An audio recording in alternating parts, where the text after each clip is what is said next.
Hello, future toppers. Let's make maths simple, intuitive, and fun together. So, we got wholesome new session in which we will try to understand the concept of addition and subtraction of vector. So, in vector, we have addition, subtraction, and multiplication. Okay, division is not there because, like, suppose that vector is a physical quantity that has magnitude and direction. So, suppose that we have 5 unit towards north direction and 6 unit towards west direction. So if we will divide, we can get some number over here, but it won't make any sense that north is being divided by west. Okay, so in vector algebra we have addition, subtraction, and multiplication. Now we guys need to study addition and subtraction of vectors. For that, we will be handling two laws, a triangle law and a parallelogram law. Okay, then now now try to understand why we guys are adding two vectors, why we guys are subtracting two vectors. What is the use of addition and subtraction of vector? So the first use is, suppose that you have random plane. So look at the screen and suppose this is a vector A and this is vector B. So you know that there is a plane that contains vector A and vector B. Now the idea is I need to find out a vector in the plane containing vector A and vector B. Means on the same plane I want another vector. And then how will you respond? This is the main idea. Okay, so this is its first application.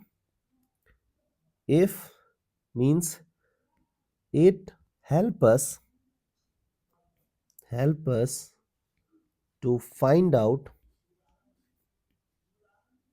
a vector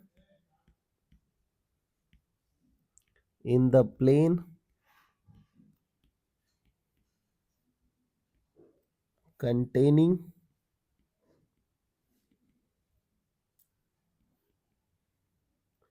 vector A and vector B.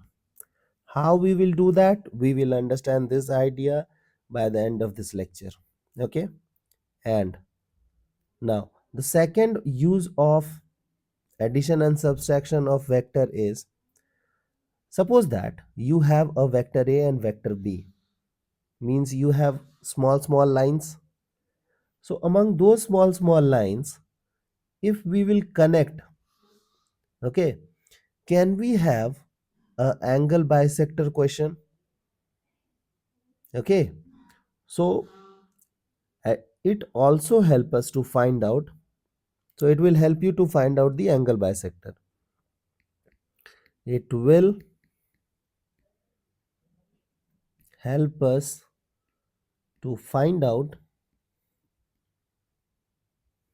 angle bisector.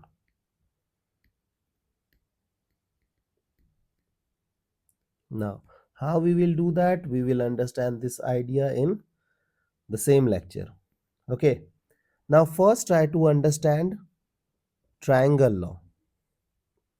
Triangle law of addition. Do you remember that when we guys were dealing with vector definition?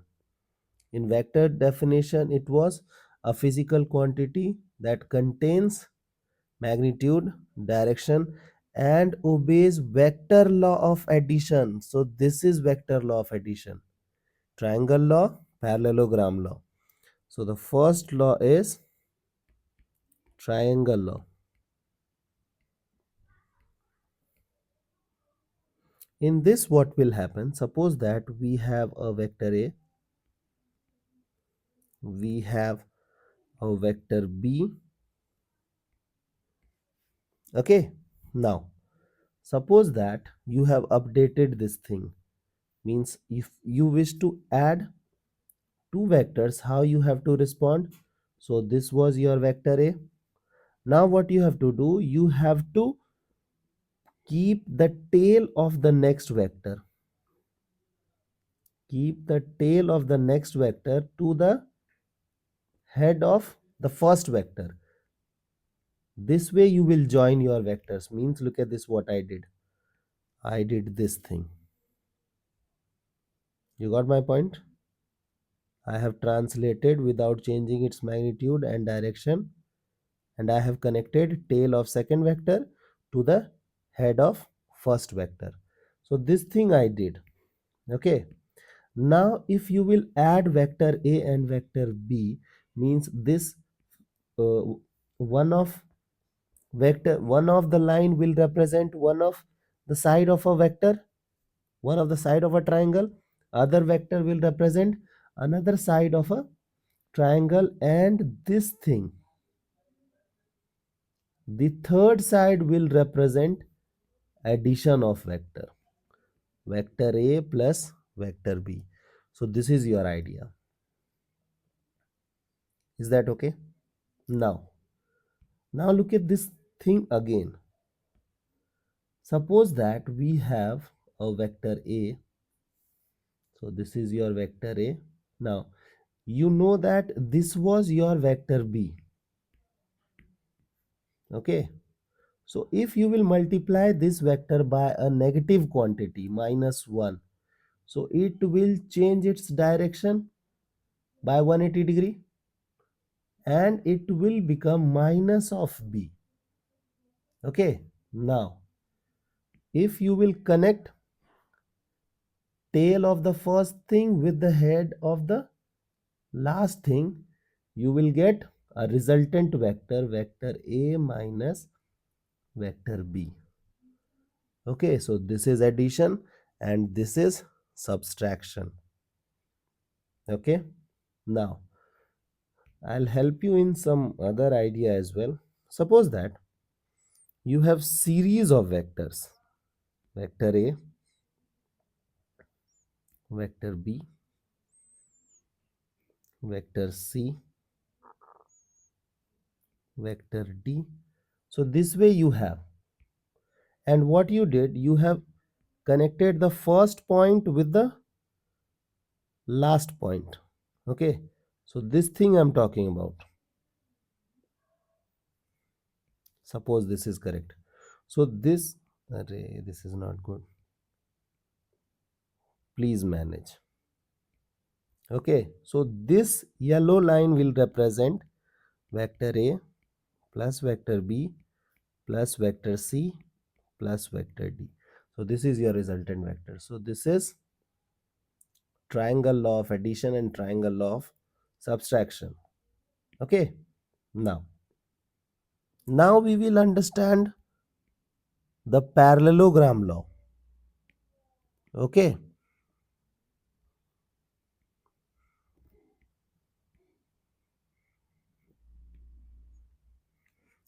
now in parallelogram what will happen, look at this. This is modified version of addition of vectors by using triangle law. Suppose this is vector A. Now you know that this was your vector B, correct? You know that we guys can translate vectors, so we can completely change its orientation without changing. We can relocate this vector without changing its magnitude and direction, correct? So this is your vector. Okay, now look at this. We can also relocate this part without changing its direction and magnitude. Look at this. Okay,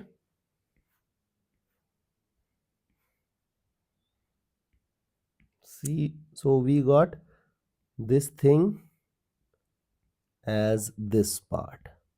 Okay, now for time being, just be super slow. Don't you just focus on this part, these two things. Okay, so don't you think in this segment we guys can apply triangle law of addition. So this diagonal will give us what? Addition of vectors. And if you will change the orientation of vector b, which will end up being negative of vector this, so this thing will represent what? Vector a minus vector b. And we guys can relocate this thing. So look at this. So the another diagonal will represent the subtraction of two vectors.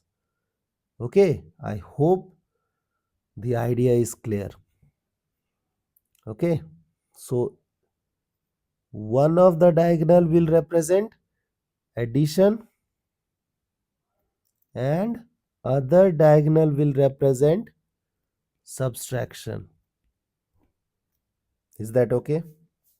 Now, if you will observe your diagonals, don't you think diagonal, and this is triangle or parallelogram. So if this is triangle or parallelogram, don't you think it is a 2D plane? It is 2D geometry, no? So don't you think both the resultant vector is in the plane containing vector A and vector B? Correct? So the resultant comes out to be a vector in the plane containing vector A and vector B. So look at this note. This thing you have to memorize. Okay. So from now onwards, if you want to have a vector in the plane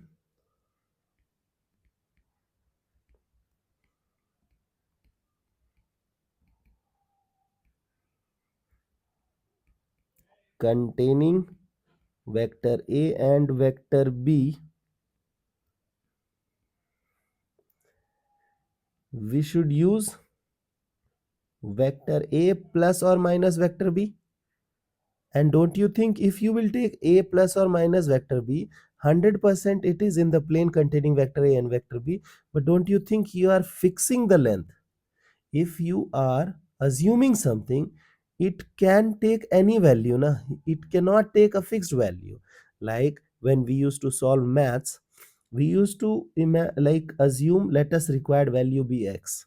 So x was the variable, it can change its magnitude. We cannot assume the required value to be 5.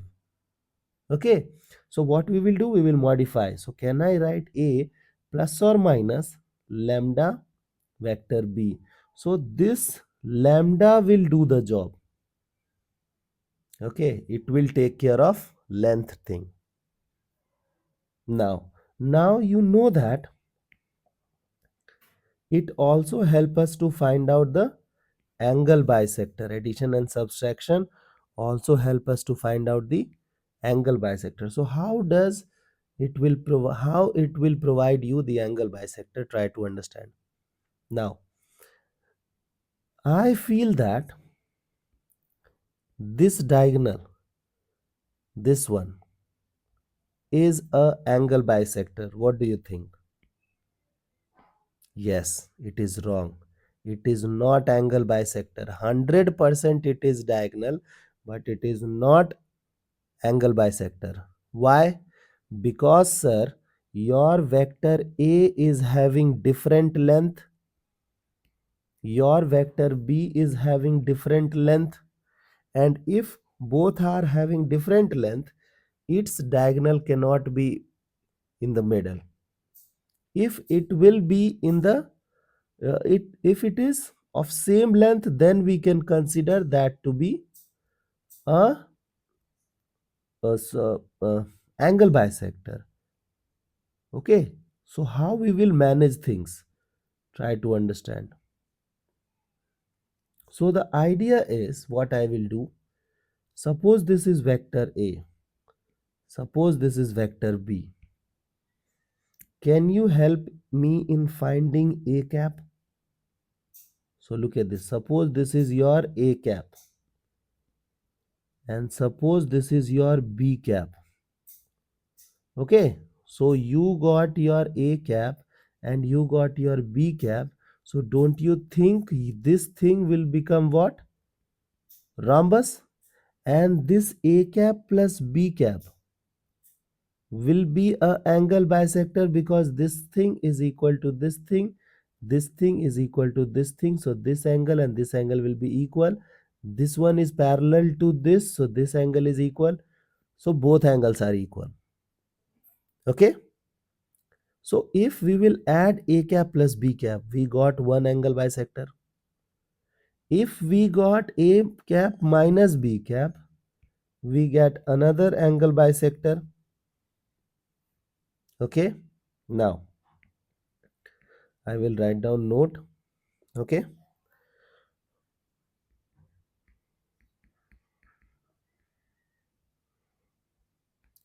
if you need angle bisector,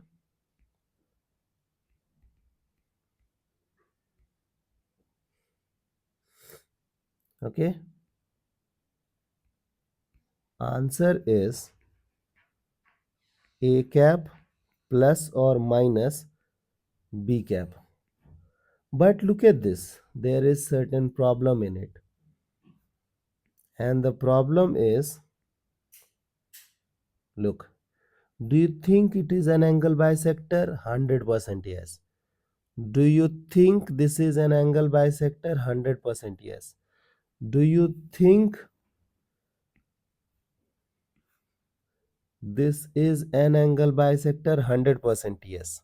So suppose that you did A cap plus B cap, and now you have to choose option, and in option they can use any of them, but it is not matching with your answer. So what you will do, you have to find out A cap of this vector and A cap of every option. The whatever it may be the vector, but its direction will remain the same, no? So find out the direction vector of your angle bisector and the direction vector of options, and then try to match it, and then things will be done. I hope the idea is clear and you guys can handle similar situations. Try to have great command over the concept, so that when you will apply it into certain situations, you can extract maximum out of it.